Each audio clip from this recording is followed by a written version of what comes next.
বসে, যেহেতু ভারত আমাদের তিন দিকে আছে। আমি স্পষ্ট করে এই অভ্যুত্থানের ক্ষেত্র শাহবাগ থেকে বলতে চাই, ভারতের দিকে আমরা তাকাতে পারি, কিন্তু ওই আধিপত্যবাদী ভারতের দিকে আমরা ঘোড়া করে আর তাকাবো না।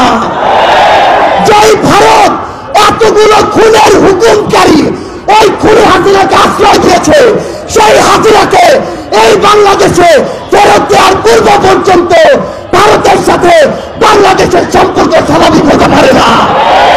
খাতা কলমের সম্পর্ক আর জনগণের সম্পর্ক কোনোদিন এক হতে পারে না।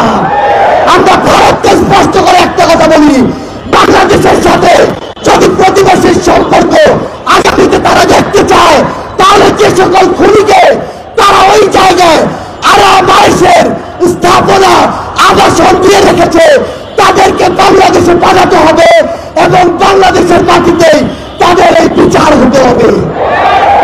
আজকে থেকে 10 মাস আগে বাংলাদেশের অধিকাংশ মানুষ তাকিয়ে থাকতো কখন বাংলাদেশকে বিভিন্ন জায়গায় স্যাংশন দেওয়া হবে, কখন আমেরিকা হস্তক্ষেপ করবে, কখন হাসিনা মারা যাবে, কখন পরের ইলেকশন আসবে, তারপরে তারা মাঠে নামার প্রস্তুতি নিত। কিন্তু যেই ছাত্র জনতা রাজপথে নেমে জীবন দিয়ে এই খুনি হাসিনাকে দেশ ছাড়া করেছে, তাদের জীবনের এই যে হত্যাগুলো, এগুলোর বিচার হওয়া পূর্ব পর্যন্ত বাংলাদেশে অন্য কোনো কিছু নাম নেওয়া এই অন্তর্বর্তীকালীন সরকারের মুখে মানায় না।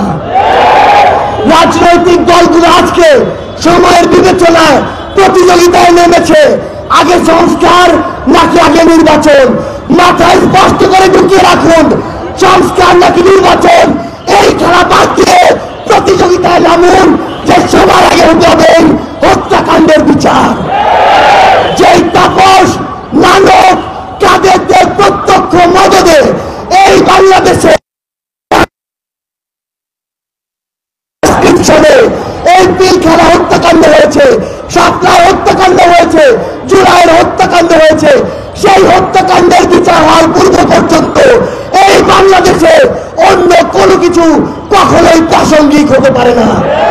সকল রাজনৈতিক দলের উদ্দেশ্যে একটি কথাই বলবো, এই যে জেনারেশন, এই জেনারেশনকে ভয় করুন, এই জেনারেশনকে ভয় করুন। যদি এই জেনারেশনের রক্তের উপরে দাঁড়িয়ে ইমোশন নিয়ে খেলার চেষ্টা করেন, এই জেনারেশন সকল ক্ষমতার বিপক্ষে গিয়ে যে কাউকে টেনে হিস্ট্রে নামাতে পারে, কুয়েতের ওই ভিসি তার প্রমাণ। আমরা ইনকিলাব মঞ্চকে ধন্যবাদ জানাই যে তারা সকলকে নিয়ে আজকের এই শহীদ মার্চের আয়োজন করেছে।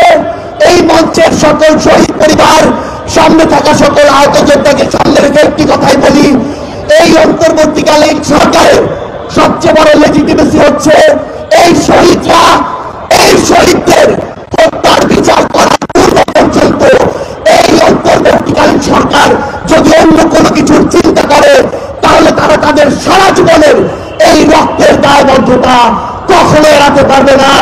ইনকিলাব জিন্দাবাদ।